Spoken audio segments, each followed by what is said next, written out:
Today we are celebrating the 100th birth anniversary of अटल बिहारी वाजपेयी जी, जो भारत के 21वीं सदी के निर्माणकर्ता या रचयिता के रूप में भी जाने जाते हैं। So let's talk about the contributions कि उन्होंने 21वीं सदी के लिए क्या ऐसे योगदान दिए जिससे भारत प्रसिद्ध हो सका, या भारत के लिए उनके क्या बहुमूल्य योगदान थे। First thing first is the political stability. 9 साल में 4 जनरल इलेक्शंस हुए हों, ऐसे समय में 1998 में ही provided Vajpayee leadership a stable government during a period of political instability। ऐसा पहली बार हुआ कि उन्होंने एक स्थायी सरकार के रूप में अपना जो विकल्प है वो प्रस्तुत किया और स्थायी सरकार देश को दी। 1998 की बात हो रही है। Coalition politics, Vajpayee redefined the coalition politics, यानी कि गठबंधन की जो राजनीति होती है उसको उन्होंने रीडिफाइन किया। He formatted the national democratic alliance successfully, और हालांकि मेजोरिटी उन्होंने लूज करी, पर उसके बाद में भी उन्होंने अपॉर्चुनिस्टिक जो पॉलिटिक्स होती है उसको, पावर के लिए जो पॉलिटिक्स की जाती है, सिर्फ अपॉर्चुनिटी के लिए जो पॉलिटिक्स की जाती है, उसको दरकिनार करते हुए देश में एक गठबंधन की सरकार की सभी गठबंधन या सभी सरकारें और भी कई पार्टियां साथ में आकर और राष्ट्र हित के लिए कार्य कर सकती है, ये स्थापित किया या ये साबित किया। टेक्नोलॉजिकल एडवांसमेंट की अगर बात करें तो Vajpayee regime had a long term impact on the sectors like information technology through telecom policy 1999। उस टाइम पर सिर्फ हमारे यहां पर टेलीकॉम में मोनोपोली हुआ करती थी, उस मोनोपोली को एंड करते हुए and he provided the technology accessible to citizens with the end the monopoly.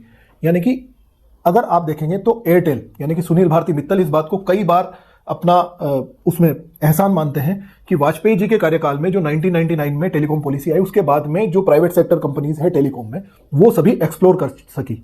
इसके साथ ही चंद्रयान फर्स्ट मिशन का 2003 में जो एक तरह से माइलस्टोन रखा गया या एक तरह से नींव रखी गई, वो जो आज भी स्पेस टेक्नोलॉजी में भारत के फुटप्रिंट्स क्रिएट कर रहा है, चंद्रयान मिशन, वो 2003 में अटल जी के टाइम पर स्टार्ट किया गया था। He also started the golden quadrilateral project, जिसमें कि दिल्ली, मुंबई, चेन्नई और कलकत्ता को जोड़ा गया, जिसको स्वर्णिम चतुर्भुज बोला जाता है। That project to connect India's land and breadth.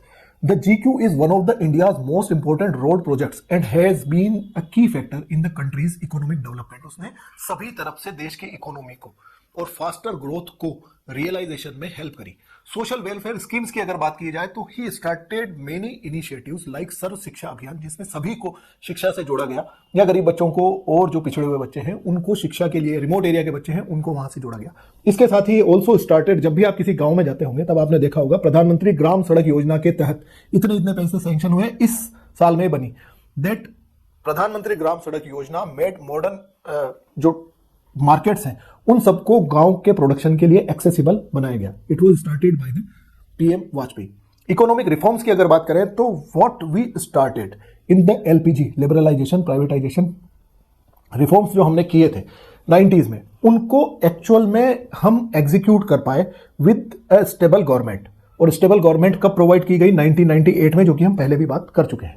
1998 में अटल जी की सरकार आने के बाद में जो रियलाइजेशन हुआ कि जितने हमने चेंजेस किए हैं, जितना हमने सोशलिस्ट को चेंज करते हुए या सोशलिस्ट जो पॉलिसीज हमारी हुआ करती थी देश की, उनको बदलते हुए देश में जो नई हमने ओपन मार्केट पॉलिसीज को स्टार्ट किया, उनको एक्चुअल में एग्जीक्यूट कर पाए। और इसके साथ ही अगर हम फेमस जो उनके योगदान की बात करें, that is the 1998 nuclear test. Vajpayee leadership exemplified resilience during the nuclear test. उन्होंने न्यूक्लियर टेस्ट किया, पूरी दुनिया को चकमा देकर न्यूक्लियर टेस्ट किया गया। और इसके बाद में ये चीज कि हमारी जो सॉवरेंटी है या जो हमारी संप्रभुता है, वो किसी इकोनॉमिक या इंटरनेशनल सैंक्शंस, किसी तरह के दबाव में आने वाली नहीं है। And he again tested after 2 days, 2 दिन के बाद में एक और टेस्ट कर लिया गया। So it was exemplary. इसके साथ ही अगर हम कला, संस्कृति या भारतीय परंपरा की बात करें तो he as external affairs minister या विदेश मंत्री रहते हुए Vajpayee showcased India's cultural pride by addressing the United Nations in Hindi. पहली बार यूएन में किसी लीडर ने हिंदी में भाषण दिया। ये हमारा कमिटमेंट बताता है, या वाजपेयी जी का कमिटमेंट बताता है कि वो कितने अपने देश के लिए, अपने देश की परंपराओं के लिए, अपने देश की संस्कृति के लिए कमिटेड थे। This is the main key contributions by the prime minister, ex prime minister Atal Bihari Vajpayee. This is from my end. If you like it, please do like and subscribe our channel. Have a very good day.